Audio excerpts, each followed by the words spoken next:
Good afternoon Telangana. Welcome to T news. నేను Sai Madhavi. Bulletin ముందుగా headlines చూద్దాం. నకిలీ పత్రాలతో 92 మందికి పాస్పోర్టులు జారీ. 6 జిల్లాల్లో బ్రోకర్లను అరెస్టు చేసిన సిఐడి. ఫిబ్రవరి మొదటి వారం నుంచి అసెంబ్లీ సెగ్మెంట్ల సమీక్షలు. పార్లమెంటు ఎన్నికలకు సర్వసన్నద్ధమవుతున్న బీఆర్ఎస్. కాంగ్రెస్ సర్కారుపై తిరగబడుతున్న జనం. ఈ నెల నుంచి కరెంటు బిల్లులు కట్టొద్దని నిర్ణయం. డిండి ఎత్తిపోతల పనులకు బ్రేక్. సాగునీటి ప్రాజెక్టులపై రాష్ట్ర ప్రభుత్వం నిర్లక్ష్యం. మారేది పేరే, పోర్టల్ కాదు. ధరణికి మార్పులు చేర్పులతో సరిపెట్టనున్న సర్కార్. నిత్యావసర సరుకుల ధరలకు రెక్కలు. ప్రతి కుటుంబంపై అదనంగా ఆర్థిక భారం.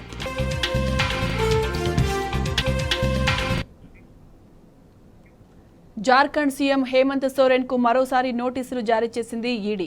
వరుసగా 7వ సోరెన్ కు సమన్లు పంపింది. Prevention of money laundering act కింద స్టేట్మెంట్ రికార్డు కోసం సహకరించాలని పేర్కొంది. ఇప్పటికే ఈ నెల 20న సోరెన్ను ప్రశ్నించిన ఈడీ మళ్లీ జనవరి 27 నుంచి 31లోగా జోనల్ ఆఫీస్కు రావాలని తెలిపింది. జార్ఖండ్లో భారీ భూ మాఫియాకు సంబంధించిన స్కామ్పై దర్యాప్తు చేస్తున్న ఈడీ ఈ కేసులో 14 మందిని అరెస్టు చేసింది.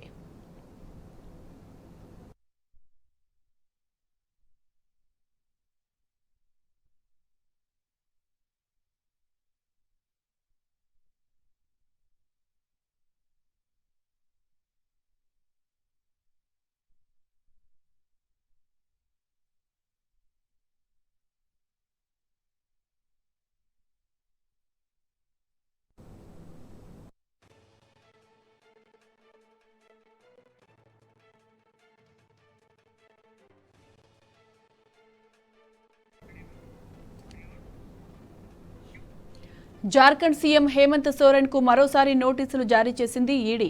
వరుసగా 7వ సోరెన్ కు సమన్లు పంపింది. Prevention of money laundering act కింద స్టేట్మెంట్ రికార్డు కోసం సహకరించాలని పేర్కొంది. ఇప్పటికే ఈ నెల 20న సోరెన్ ను ప్రశ్నించిన ఈడీ మళ్లీ జనవరి 27 నుంచి 31లోగా జోనల్ ఆఫీస్కు రావాలని తెలిపింది. జార్ఖండ్లో భారీ భూ మాఫియాకు సంబంధించిన స్కామ్పై దర్యాప్తు చేస్తున్న ఈడీ ఈ కేసులో 14 మందిని అరెస్టు చేసింది.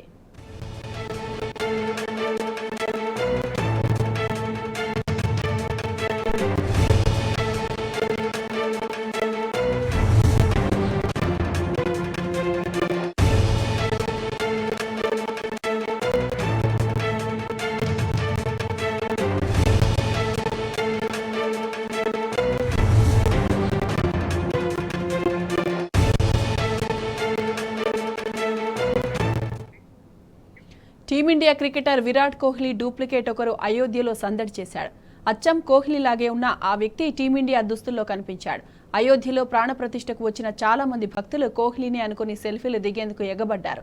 అయోధ్య వేడుకకు రావాలని క్రికెటర్ కోహ్లీని క్షేత్ర ట్రస్టు నిర్వాహకులు ఆహ్వానం పంపారు. కానీ కోహ్లీ హాజరు కాలేదు. హఠాత్తుగా డూప్లికేట్ కోహ్లీ అయోధ్యలో కనిపించడంతో జనం అతన్ని చుట్టుముట్టారు. సెల్ఫీలు, వీడియోల కోసం ప్రయత్నించారు. ప్రస్తుతం ఆ వీడియో సోషల్ మీడియాలో వైరల్ అయింది.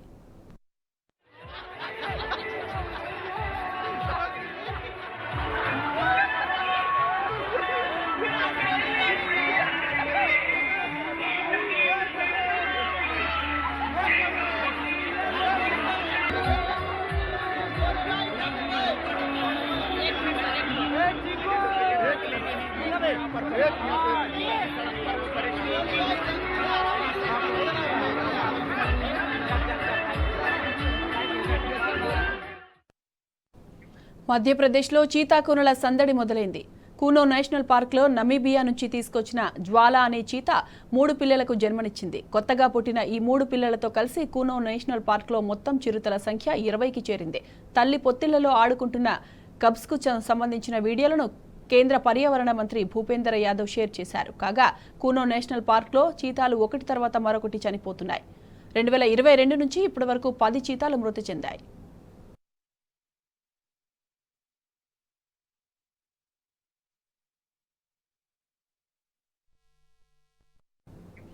బ్రిటన్, స్కాట్లాండ్, ఐర్లాండ్ దేశాలను ఇషా తుఫాను వణికిస్తోంది. తుఫాన్ ధాటికి రవాణా వ్యవస్థ స్తంభించిపోయింది. రోడ్లు, రైలు, వాయు మార్గాల్లో ప్రయాణాలకు తీవ్ర అంతరాయం వాటిల్లింది. స్కాట్లాండ్, ఐర్లాండ్లలో గంటకు 107 మైళ్ల వేగంతో పెనుగాలులు వీస్తుండటంతో దాదాపు 4 లక్షల ఇళ్లకు విద్యుత్ సరఫరా నిలిచిపోయింది. పెనుగాలుల ప్రభావానికి భారీ సంఖ్యలో రైళ్లు, విమాన సర్వీసులు రద్దయ్యాయి. డబ్లిన్, ఎడిన్బర్గ్, గ్లాస్గో ఎయిర్పోర్ట్లో కార్యకలాపాలు నిలిచిపోయాయి. పలు విమానాలను ఫ్రాన్స్, జర్మనీకి మళ్లించారు అధికారులు. స్కాట్లాండ్ వ్యాప్తంగా 50 వరద హెచ్చరికలు జారీ చేశారు.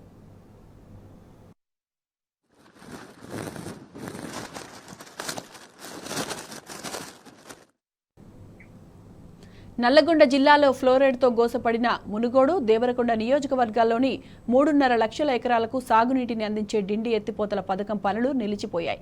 5 రిజర్వాయర్ల నిర్మాణ పనులు 70% పూర్తయినా భూసేకరణ, డిస్ట్రిబ్యూటర్ నిర్మాణ పనులను కాంగ్రెస్ ప్రభుత్వం నిలిపివేసింది.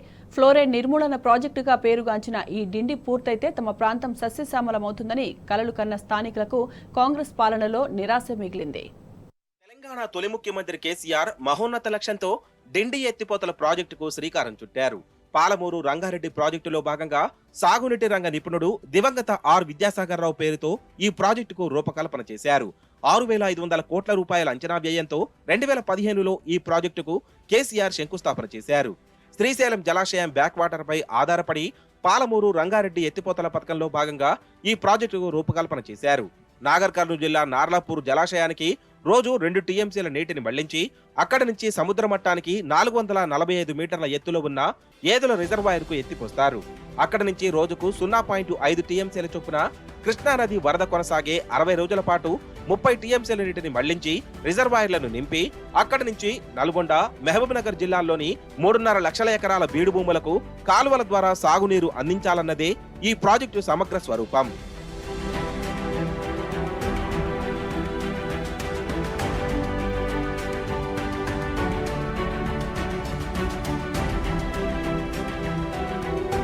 ఈ ప్రాజెక్టులో భాగంగా నల్గొండ జిల్లాలోని కిష్టరాంపల్లి, శివన్నగూడెం, సింగరాజుపల్లి, గొట్టిముక్కల, చింతపల్లిలో 5 రిజర్వాయర్ల పనులు ప్రారంభించింది అప్పటి బీఆర్ఎస్ ప్రభుత్వం. ప్రస్తుతం ఒక్కో రిజర్వాయర్ పనులు 70% పైగా పూర్తయ్యాయి. అయితే కాంగ్రెస్ సర్కార్ ఈ రిజర్వాయర్ల అన్ని పనులను పూర్తిగా నిలిపివేసింది. ఈ ప్రాజెక్టులో అతిపెద్దది శివన్నగూడెం రిజర్వాయర్. మునుగోడు నియోజకవర్గంలోని మర్రిగూడెం మండలం చెర్లగూడెం వద్ద 11.97 టీఎంసీల నీటి నిల్వ సామర్థ్యంతో దీన్ని నిర్మిస్తున్నారు. ఈ రిజర్వాయర్ కింద 1,55,000 ఎకరాల ఆయకట్టుకు సాగునీరు అందనుంది. ఇక్కడ 2 గుట్టలను అనుసంధానం చేస్తూ భారీ కట్ట నిర్మించాల్సి ఉంది. కానీ రిజర్వాయర్ పనులు 70% మాత్రమే పూర్తి చేశారు. ఇక్కడ రివిట్మెంట్ పనులు సైతం నిలిచిపోయాయి.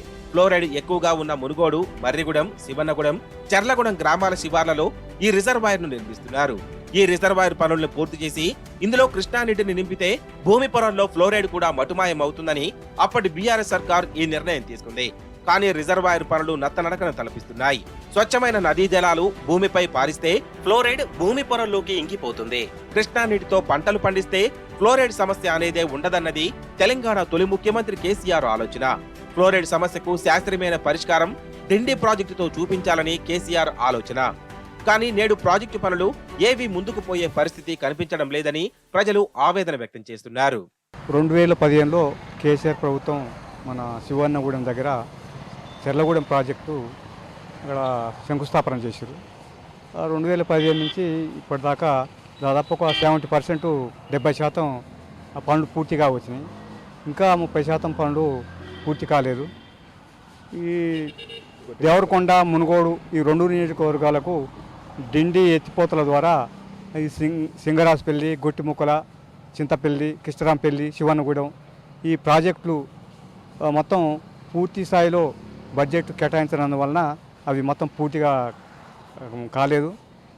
కాబట్టి ఇప్పుడు వచ్చిన ప్రభుత్వం పూర్తి స్థాయి బడ్జెట్ కేటాయించి త్వరగా పూర్తి చేసి ఈ దేవరకొండ, మునుగోడు నియోజకవర్గాల ప్రజలకు సాగునీరు అందించాలని, ఈ ఫ్లోరిన్ రహితంగా పంటలు పండితేనే ఈ ప్రజలకు ఆరోగ్యంగా ఉంటారు. ఈ నీళ్ళ ద్వారా ఫ్లోరిన్ పోద్దని చెప్పి కేసీఆర్ ప్రభుత్వం అప్పుడు ప్రారంభించింది. ఈ మధ్యలో జరిగినటువంటి ఇబ్బంది ఏంటంటే ఈ శివనగూడెం రిజర్వాయర్ ఇక్కడ ఉన్నటువంటి కాంట్రాక్టరు ఇప్పుడున్న ప్రభుత్వంలో ఒక మంత్రిగా ఉండి ఆయన ఈ పనులన్నీ పెండింగ్ పెట్టే పని మీద ఉన్నాడు. ఈ పనులన్నీ కూడా వీళ్ళు ఆపుదల చేసిర్రు. వెంటనే వీటిని స్పీడప్ పనులు త్వరితగతిగా పూర్తి చేసి ఈ మునుగోడు నియోజకవర్గాన్ని అదేవిధంగా దేవరకొండ నియోజకవర్గాన్ని ఫ్లోరిన్ రహిత ప్రాంతంగా పూర్తిగా శాశ్వత పరిష్కారం 3.5 లక్షల ఎకరాలకు సాగునీరు అందాలంటే ఈ ప్రాజెక్టులన్నీ ఈ రిజర్వాయర్లన్నీ నీళ్లు నింపి త్వరితగతిగా పూర్తి చేయాలని ఈ ప్రభుత్వాన్ని కాంగ్రెస్ ప్రభుత్వాన్ని డిమాండ్ చేస్తున్నాం. ఇక ఈ ప్రాజెక్టులో భాగంగా నిర్మిస్తున్న మరొక రిజర్వాయర్ కిష్టరాంపల్లి రిజర్వాయర్. దీన్ని కూడా మునుగోడు నియోజకవర్గంలోనే నిర్మిస్తున్నారు. నీటి కాల్వ సామర్థ్యం 5.686 టీఎంసీలు. ఈ రిజర్వాయర్ కింద 1,00,000 ఎకరాల ఆయకట్టు సాగయ్యేలా ప్రణాళికలు రచించారు. ఈ రిజర్వాయర్ పనులు కూడా 50% దాటలేదు. భూసేకరణ, రైతులకు నష్టపరిహారం అన్ని పెండింగ్ లోనే ఉన్నాయి. ప్రధానమైన కాల్వల పనులు ఇంకా ప్రారంభించలేదు. భూసేకరణ కూడా పెండింగ్ లోనే ఉంది.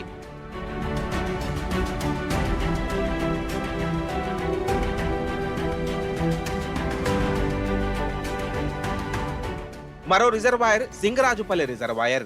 దీన్ని డిండి మండలంలో నిర్మిస్తున్నారు. దీని నీటి నిల్వ సామర్థ్యం 0.056 టీఎంసీలు. ఈ రిజర్వాయర్ పనులు 50% మేర పూర్తయ్యాయి. ప్రస్తుతం ఈ పనులు అన్ని ఆగిపోయాయి. భూసేకరణ, కాల్వల నిర్మాణం ఆగిపోయింది. ఇక మరో రిజర్వాయర్ గొట్టిముక్కల రిజర్వాయర్. దీనిని దేవరకొండ మండలంలో నిర్మిస్తున్నారు. దీని నీటి నిల్వ సామర్థ్యం 1.075 టీఎంసీలు. ఈ రిజర్వాయర్ కింద 39 గ్రామాల్లో 28,000 ఎకరాల ఆయకట్టు సాగవనుంది. కానీ ఈ పనులు కూడా నిలిపివేశారు. ఇక చింతపల్లి రిజర్వాయర్ నీటి నిల్వ సామర్థ్యం 0.91 టీఎంసీలు. ఈ రిజర్వాయర్ కింద 10,000 ఎకరాల ఆయకట్టు సాగవనుంది. ఈ పనులు కూడా నిలిచిపోయాయి.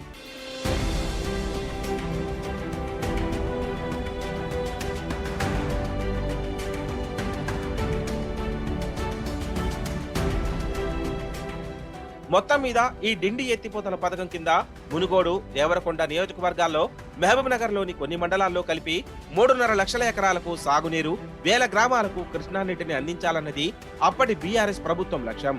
కానీ ఈ మహోన్నత లక్ష్యం ఇప్పట్లో నెరవేరే పరిస్థితులు కనిపించడం లేదని రైతులు ఆవేదన వ్యక్తం చేస్తున్నారు. మిషన్ భగీరథతో తాగునీటి సమస్యకు పరిష్కారం లభించిందని, డిండి ప్రాజెక్టు పూర్తయితే కృష్ణా జలాలతో వ్యవసాయం చేయాలన్న తమ చిరకాల కాంక్ష నెరవేరుతుందని అన్నదాతలు ఆశపడుతున్నారు. ఇప్పటికైనా కాంగ్రెస్ సర్కారు ప్రత్యేక దృష్టి సారించి ఈ ప్రాజెక్టు పనులు త్వరగా పూర్తి చేసి బీడు భూముల్ని సస్యశ్యామలం చేయాలని కోరుతున్నారు. ఫ్లోరైడ్ నిర్మూలన ప్రాజెక్టుగా పేరుగాంచిన డిండి ఎత్తిపోతల పథకం పనులు ఎక్కడికక్కడ నిలిచిపోయాయి. వేలాది ఎకరాలకు సాగునీటిని, అదేవిధంగా వేలాది గ్రామాలకు తాగునీటిని అందించేటువంటి ఈ ప్రాజెక్టు పనులు పూర్తయి తమకు నీళ్ళు వస్తాయన్నటువంటి జిల్లా ప్రజల ఆశలు అడయాశలుగానే మిగిలిపోయాయి. ఎంతో మహోన్నత లక్ష్యంతో తెలంగాణ తొలి ముఖ్యమంత్రి కేసీఆర్ గారు 5 రిజర్వాయర్లను నిర్మిస్తూ కృష్ణా నీటిని ఇక్కడ తీసుకొచ్చి ఫ్లోరైడ్కు శాశ్వత పరిష్కారం చూపించాలని ఎంతో ప్రయత్నం చేశారు. ప్రస్తుతం ఈ ప్రాజెక్టు పనులు ఎక్కడికక్కడ నిలిచిపోవడంతో జిల్లా ప్రజలు ఆవేదన చెందుతూ ఉన్నారు. త్వరగా ప్రాజెక్టు పనులను పూర్తి చేసి లక్షలాది ఎకరాలకు ఆయకట్టుకు, అదేవిధంగా వేలాది గ్రామాలకు తాగునీటిని అందించాలని జిల్లా ప్రజలు డిమాండ్ చేస్తూ ఉన్నారు. కెమెరా పర్సన్ భీమేష్తో రాము న్యూస్, నల్గొండ. దేశంలోనే అత్యధికంగా పత్తి పండించే ఆదిలాబాద్ రైతులకు ఈ ఏడాది నిరాశ మిగులుస్తోంది. ప్రైవేటు వ్యాపారుల దోపిడీ నుంచి రైతులను కాపాడాల్సిన కాటన్ కార్పొరేషన్ ఆఫ్ ఇండియా కంచె చేను మీద వేసిన చందంగా వ్యవహరిస్తోంది. పంటను మార్కెట్కు తీసుకొచ్చిన రైతుల ముఖాలు సీసీఐ తీరుతో తెల్లబోతున్నాయి.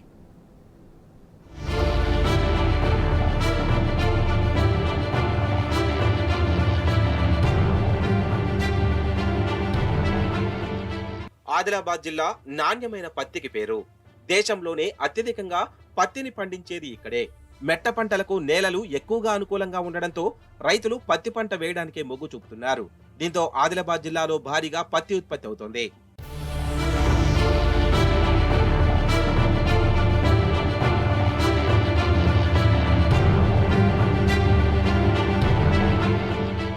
పత్తి రైతులకు మద్దతుగా నిలిచేందుకు కేంద్ర ప్రభుత్వం కాటన్ కార్పొరేషన్ ఆఫ్ ఇండియా సంస్థను ఏర్పాటు చేసింది. ప్రైవేట్ వ్యాపారుల దోపిడీకి బలికాకుండా ఉండేందుకు సీసీఐ ప్రతి ఏడాది రైతుల నుంచి నేరుగా పత్తి కొనుగోలు చేస్తోంది. ఈ మేరకు సీసీఐ కనీస మద్దతు ధరను నిర్ణయిస్తోంది. అంతకంటే తక్కువకు ధర పడిపోకుండా ఉండేందుకు గ్యారంటీ ఇస్తోంది. అయితే మార్కెట్కు వచ్చిన పత్తి నాణ్యత తక్కువగా ఉందని, తేమ ఎక్కువగా ఉందని అధికారులు ధర తగ్గిస్తున్నారు. 2, 3 దశల్లో ఏరిన పత్తిలో నాణ్యత తక్కువగా ఉంటుందని, అందుకే ధరల్లో వ్యత్యాసం ఉంటుందని सीसीआई सीएमडी ललित कुमार गुप्ता समर्थించుకున్నారు। सीसीआई का क्या रोल रहेगा और प्राइस कैसे बिहेव करेगा, क्योंकि भारतीय कपास निगम केंद्र सरकार का उपक्रम है और जिसको ये मैंडेट दिया गया है कि एमएसपी में कॉटन का खरीदना। सीसीआई हर जगह अपनी प्रेजेंस, अपनी उपस्थिति के माध्यम से सभी किसान भाइयों को सुनिश्चित करती है कि सीसीआई कंटिन्यू परचेज हमेशा करता रहेगा और जो भाव है जो एमएसपी के रेट है उससे कभी भी नीचे गिरने नहीं देगा। వాస్తవానికి బాధ్యతను నెరవేర్చడంలో సీసీఐ విఫలమవుతోంది. పత్తి రైతులను ప్రైవేట్ వ్యాపారుల వలలోకి విసురుతోంది. తమకు అవసరమైనంత స్టాక్ వచ్చిందని అర్ధాంతరంగా కొనుగోలు కేంద్రాలను ఎత్తివేస్తోంది. తేమ ఎక్కువగా ఉందని, నాణ్యత లేదని రకరకాల కొర్రీలు పెట్టి పత్తి ధరలో కోతలు పెడుతోంది. తమను ఆదుకోవాల్సిన ప్రభుత్వ సంస్థే ప్రైవేట్ వ్యాపారుల తీరున వ్యవహరిస్తే తమ పరిస్థితి ఏంటని రైతులు ఆవేదన వ్యక్తం చేస్తున్నారు. గిట్టుబాటు ధర రాకున్నా కనీసం మద్దతు ధరైనా ఇవ్వకుంటే ఎలా అని ప్రశ్నిస్తున్నారు. సీసీఐకి ఒకటి తెలియజేయడం ఏమనంటే 50 రూపాయలు తక్కువ చేస్తా అని మెసేజ్ పంపించారు. ఆల్రెడీ గిట్టుబాటు కాకుండా మాకు 7,020 రూపాయలు ఉంది ప్రజెంట్. దాంట్లోకి వెళ్ళి 50 రూపాయలు తీసేస్తే ఆల్రెడీ మేము నుక్సాన్లు ఉన్నాము. ఇప్పుడు మాకు ట్రాక్టర్ ఛార్జెస్ కానీ, లేబర్ ఛార్జెస్ కానీ, మేము పెట్టిన పెట్టుబడి కానీ ఇవే గిట్టుబడి పడతలో. లాస్ట్ ఇయర్ వర్షాకాలం బాగా వర్షాలు పడి పంటలు బాగా నష్టపోయినాయి. ఇవి ఎకరానికి పత్తి 7 నుంచి 10 లోపే పడుతుంది మాకు. అంటే మేము చాలా నష్టాల్లో ఉన్నాము. వాళ్ళు పెంచిన రేట్లని తగ్గించడం చాలా రైతులు నష్టపోతారు, మేము నష్టపోతాము. పత్తి మద్దతు ధర క్వింటాలకు 7,020 రూపాయలు ఉండగా ప్రైవేట్ వ్యాపారులు 6,500 మాత్రమే ఇస్తున్నారు. కాటన్ కార్పొరేషన్ ఆఫ్ ఇండియా కూడా మద్దతు ధరకు 100 రూపాయలు తగ్గించి 6,900 మాత్రమే చెల్లిస్తోంది. మార్కెట్ మాయాజాలం రైతులను ఊరించి ఉసూరు మనిపిస్తోంది. సీజన్ ప్రారంభంలో క్వింటాల్ పత్తికి 7,500 వరకు ధర ఉండడంతో గిట్టుబాటు అవుతుందని రైతులు ఉత్సాహంగా పంట వేశారు. వాస్తవానికి ఆ సమయంలో రైతుల దగ్గర పంట ఉండదు. తీరా పంట రైతుల చేతికొచ్చేసరికి ధరలో భారీగా కోత పెడుతున్నారు. దీంతో రైతులు దిక్కుతోచని స్థితిలో పడుతున్నారు.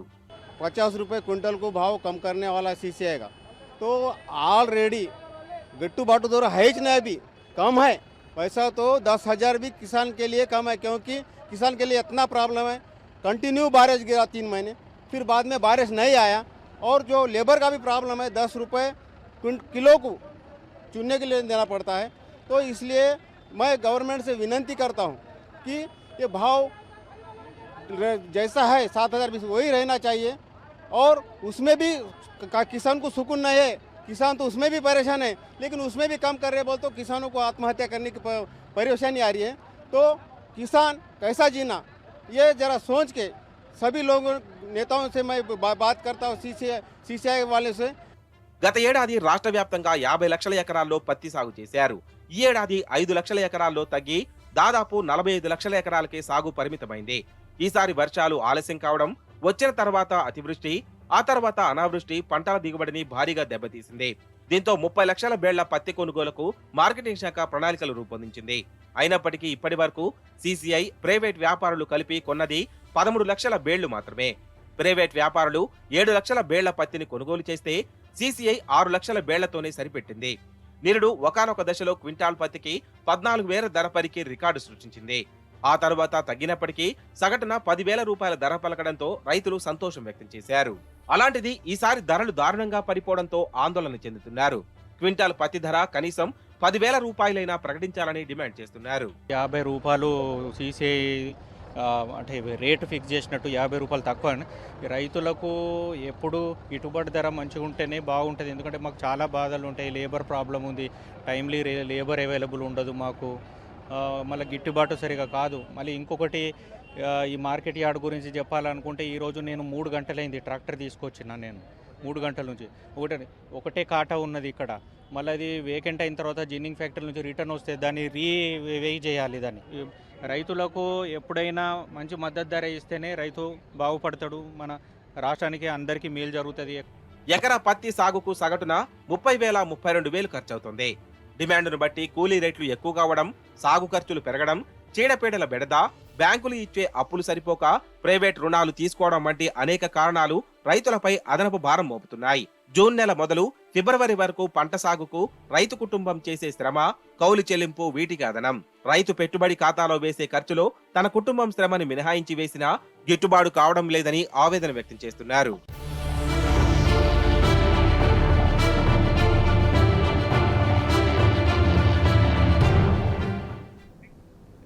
ప్రాజెక్టుల అప్పగింతపై కాంగ్రెస్ బీఆర్ఎస్ ప్రభుత్వాన్ని బద్నాం చేస్తోంది.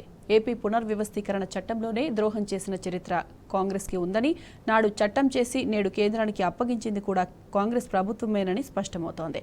కేసీఆర్ కృషితోనే తెలంగాణకి జల హక్కులు వస్తే గత సర్కారు కాలరాస్తుందంటూ కాంగ్రెస్ ప్రభుత్వం దుష్ప్రచారం చేయడాన్ని తీవ్రంగా ఖండిస్తున్నారు.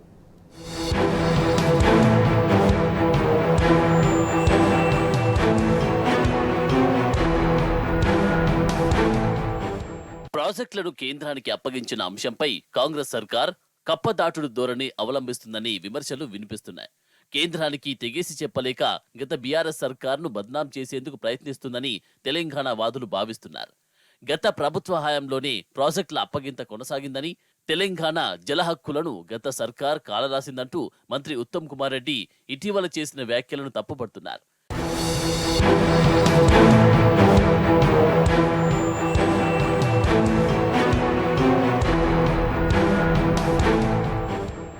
ఏపీ రాష్ట్ర పునర్వ్యవస్థీకరణ చట్టంలోని పలు అంశాల ద్వారా కాంగ్రెస్ పార్టీ తెలంగాణకు తీరని ద్రోహం చేసిందని తెలంగాణ వాదులు విమర్శిస్తున్నారు.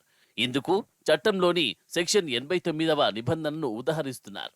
ఇప్పటికే ఆయా రాష్ట్రాల వినియోగంలో ఉన్న నదీ జలాలను మాత్రమే ప్రాజెక్టుల వారీగా పంపిణీ చేయాలని బోర్డులను ఏర్పాటు చేసి ప్రాజెక్టులు నిర్వహించాలని నిర్దేశించింది. నేడు ఆ చట్టం ప్రకారమే కేంద్రంలోని బీజేపీ సర్కార్ రివర్ మేనేజ్మెంట్ బోర్డుల గెజెట్ను విడుదల చేసింది. ఆ చర్యలను గత బీఆర్ఎస్ ప్రభుత్వం తీవ్రంగా నిరసించింది. ప్రాజెక్టులను అప్పగించేది లేదని కరాఖండిగా తేల్చి చెప్పింది. ప్రస్తుత కాంగ్రెస్ ప్రభుత్వం అందుకు విరుద్ధంగా ప్రాజెక్టులను అప్పగించేందుకు సిద్ధమైంది. కేంద్ర జలశక్తి శాఖ ఇటీవల బహిర్గతం చేసిన సమావేశ మినిట్స్ ఆ విషయాన్ని స్పష్టం చేస్తున్నాయి.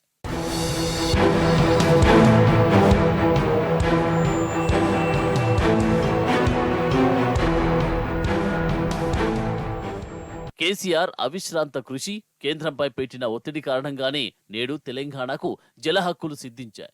ఏపీ పునర్వ్యవస్థీకరణ చట్టంలోని సెక్షన్ 89 ప్రకారం తెలంగాణకు ఒరిగేదేమీ ఉండబోదని, ఉద్యమంలో ప్రతిధ్వనించిన న్యాయమైన నీళ్ల వాటా ఆకాంక్ష నెరవేరబోదని కరాఖండిగా తేల్చి చెప్పడంతో పాటు ఆ విషయాన్ని కేంద్రంలోని బీజేపీ సర్కార్ దృష్టికి కేసీఆర్ తీసుకెళ్లారు.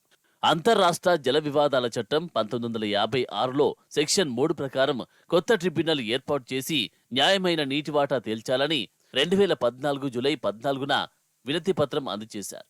కేంద్రం కొత్త ట్రిబ్యునల్ ఏర్పాటు చేస్తుందని నమ్మకం కలగకపోవడంతో బీఆర్ఎస్ సర్కార్ సుప్రీంకోర్టును ఆశ్రయించింది. 2020 అక్టోబర్ 6న జరిగిన ఎపెక్స్ కౌన్సిల్ సమావేశంలో సైతం ట్రిబ్యునల్ అంశంపై కేసీఆర్ పట్టుబట్టారు. దీంతో కేంద్రం ఎట్టకేలకు ట్రిబ్యునల్ ఏర్పాటుకు అంగీకరించింది. అటు తర్వాత కేంద్రం అనేక మెలికలు పెట్టినప్పటికీ గత బీఆర్ఎస్ సర్కార్ ఎక్కడ రాజీ పడకుండా ఒత్తిడి తెస్తూ వచ్చింది. ఫలితంగా గత అక్టోబర్లో సెక్షన్ 3 ప్రకారం కృష్ణా జలాల పంపిణీ చేపట్టాలని బ్రిజేష్ కుమార్ ట్రిబ్యునల్కు కేంద్రం మార్గదర్శకాలు జారీ చేసింది. దీంతో న్యాయమైన నీటి వాటా డిమాండ్లను ట్రిబ్యునల్ ఎదుట వినిపించేందుకు తెలంగాణకు అవకాశం లభించింది. అయితే తెలంగాణ ప్రాజెక్టుల వాటి వాటా, హక్కుల సాధన, నిర్వహణ విషయంలో కాంగ్రెస్ ప్రభుత్వ చిత్తశుద్ధిపై ప్రజల నుంచి అనుమానాలు వ్యక్తమవుతున్నాయి.